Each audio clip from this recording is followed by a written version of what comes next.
What's up, guys? Welcome to the Red Tape Podcast. I'm your host, Demerious Nelson. This is brought to you by For the One Media, where we move progressively forward in a conservative way. Man, I got some exciting news for you guys today. We're changing the face of the website. I noticed people been all around the world checking us out, man. I really appreciate that. It's a good thing, man, when you got an army forming behind you. That's what we're doing right now. I know we're few, but we are many because we like 300 ready to ball. And just like 300, you got to build up a resistance to certain things, guys. We got to start resisting life and some of the things that it throw at us. If y'all want to know what I'm talking about, stay tuned.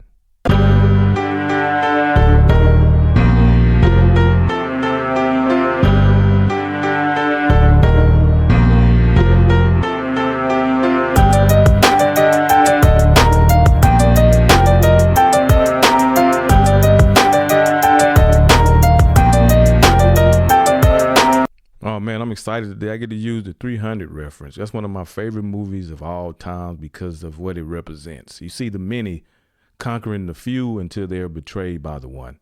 And that's okay. We're all going to be betrayed at one time in our life. So just make sure you prepare for it. And when it comes, don't be shocked when it's somebody closest to you, because that's what happens in life, okay?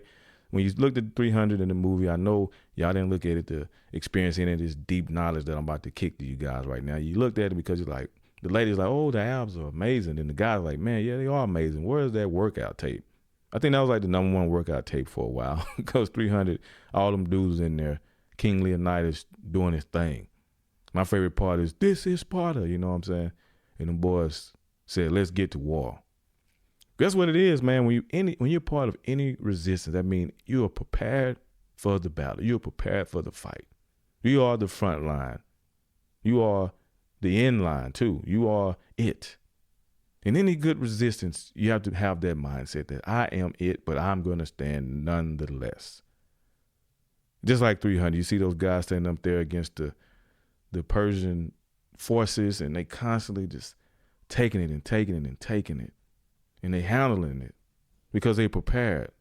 They had the great technique. They were warriors, ultimate warriors. They were machines.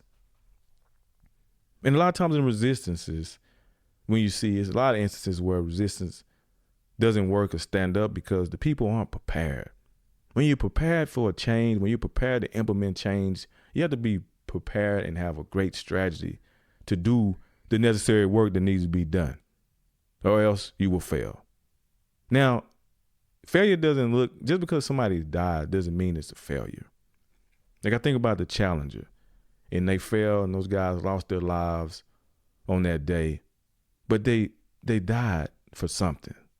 And in resistance, a lot of times, you're going to die for something.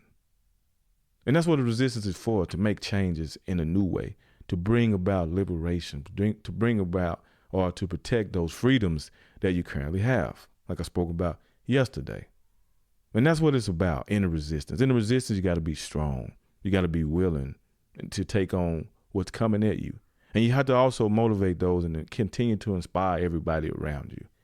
Now, while you have your front line of resistance, the people who are on the border line or don't know if they want to be a part of the resistance or not, you have to be able to articulate that to them. You have to be able to share it with them, what they can do to get behind you. This is what you can do to get behind us. And sometimes words may not be enough, and it may cost a life to get people on board, but that is the case. If that's the case, then we're going to do it happily. If it means making a change. It's just like MLK dying. Who wants to die? Nobody. But if you have to, you go about it happily because change is coming. In any good change, there's going to be death, imminent danger. And are you prepared for it? I know a lot of y'all stand up and say y'all ready to do something, but then you look at what they're doing and be like, no, they're not ready at all. They're not ready for what's coming. They're not ready for the movement. They're not ready to go forward. So it makes me think of 300 and how those guys that they didn't know what they were preparing for. They didn't know the threat that was coming. But all they know is that the day that it comes, we'll be ready. Because we are strategically, physically, and mentally prepared to handle the war. And even in death, as the arrows pointed down at them, and they're getting ready to take their last breath, they still fought. And that's what you got to do. That's what any good person out here who willing and believe in life and believe in humanity must be willing to fight for. Is freedom. Is to be fight to stay free. To be fight, excuse me. You want to fight to stay free. Man, I don't know why I've been on this a few days, but I feel like there are a lot of fighters out there who aren't fighting. And then the causes that they're fighting for aren't worth fighting. Like, what do you focus on? Now, I know this is my opinion, but I feel like you should and shouldn't be worrying about. Might not matter to you, but for me, what are we fighting for out here? If we're creating a resistance, what are we resisting? I look at it and I think about a lot of times why I consider in my mind about going from being a Democrat or a liberal to being an independent to a Republican. I just see different things and different levels of life. And I see why both sides are resisting one another, but I have to look and see what side will benefit all.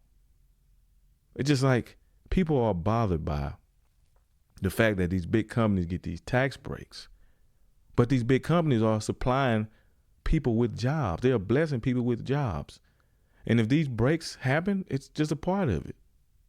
It's just a part of what capitalism, because you might be there one day. So you want some government coming in regulating you at every level? It's just like, for these people that create these companies, it's an insult to them, because it's like, you coming into my house. Just like somebody coming to your house and regulate what you do. You're going to resist that.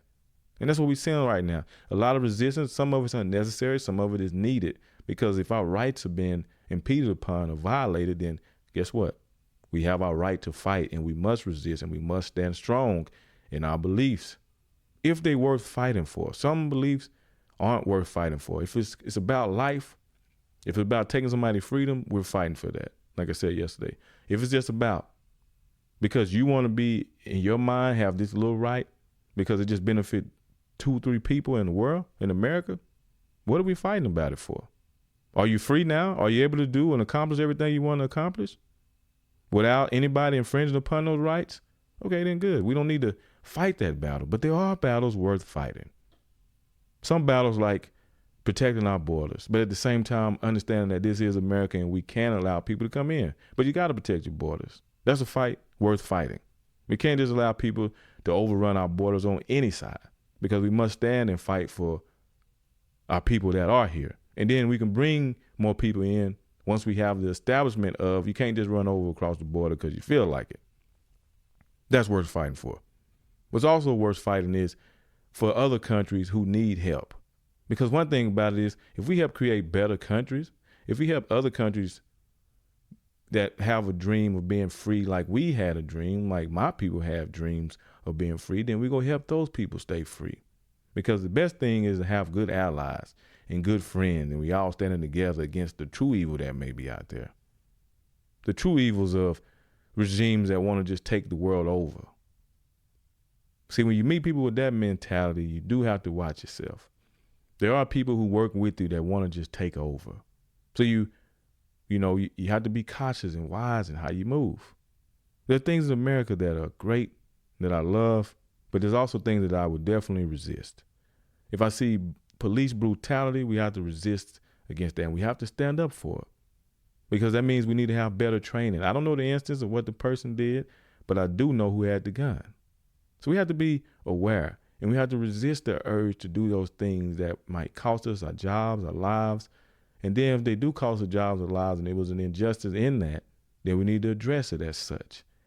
But for my community, especially, when we're resisting against things, let's make sure we're being wise in how we move. Now, there are some instances where people are getting killed in cold blood.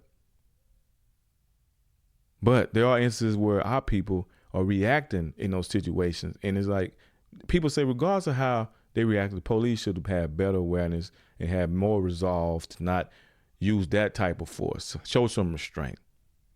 Well, I say this. Also in my community, we have to show some restraint as well. And we have to be able to understand that you can't fight the police. Like my dad told me, son, turn your hat around. Don't have your hat backwards. Don't let your pants sag. Because you can't get away with what other people can get away with. And I didn't understand. I was young. I'm in maybe 9th grade, if so, if that. But I had to realize that I can't do what everybody else can do, no matter how free I am.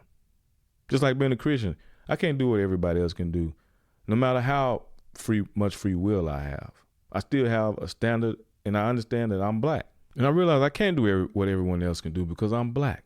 So I have to restrain myself and resist the urges that I have to do things, because I understand at times I can't do what I do because of how I look.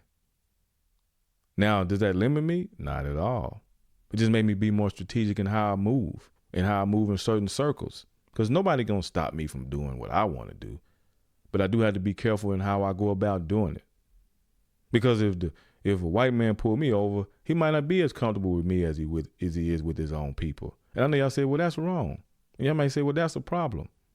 And it is a problem, but I got to show him what's different about us and what's different about me from other people. And I also need to show him that what's the same about the both of us. I respect you. You respect me. I can talk just as articulate as you. It may be even smarter than you. So that's what we got to show. We can't argue and do all these things and resist in that way. That's unintelligent. That's not a good fight to fight. The good fight to fight is living. And if they do wrong, they did wrong, then we're going to write them up and get them fired or get an investigation. See, a lot of times in the community, for people who are not black and people who aren't minorities, you have to think about this from our perspective. People say, go back to your country. People say, well, slavery was a long time ago. But people have to remember that although I wasn't personally myself dragged over here in chains, my family was dragged over here nonetheless. And in that, there is a level of respect. In that, there is a level of empathy and compassion you should have, but it's not meaning I need a leg up. It's not meaning I need a head start. It just means I need the opportunity. And that's the same thing in the respect. And that's the same thing the cops need to see. And that's the same thing my people have to see when the cops pull them over. You can't roll your eyes. You can't have certain movements. You have to be smart and intelligent in how you move with these individuals, because there are bad people out there. But I don't think all cops are bad. But in the resistance, if you want to be the 300 and you want to fight for something and you want to stand for something, make sure that you're prepared to stand for the fight that you want to have. But make sure you're prepared for the war that you're seeking, the battle that you want to win. If you're not ready for any of that, then you're not ready to resist. And you just sit down, be patient, have wisdom, and continue to grow and gain the knowledge in yourself, in the things that you see and that touch your heartstrings. Not everybody's going to be compassionate and feel the way I feel about community. Not everybody's going to feel the way I feel about family or men. But I think that if men get it together, then the family will stay together. And we don't have to have all the things that we see now in the world of all this chaos. Chaos has been created because the men haven't stepped in the rightful place to keep order. Men keep order. The male species keeps order. Nobody else, no ifs, ands, and buts about it. That is how it go. And men, you got to be a part of the 300 and willing to die for something, because for so long we haven't been standing for much of anything but what we can build and what we can have for our own selfish ambitions and desires. Anyway, guys, that's what I want to talk to y'all about real quick. That was Papa D talking.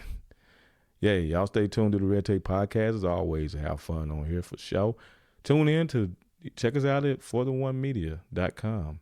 Also email us at fortheonemedia@gmail.com. All right. Y'all stay tuned, guys. Hey, if you're going to be part of resistance, make sure you resist something worth resisting. All right. Don't just be out there playing around, just starting stuff for no reason. You dig? Y'all have a good one.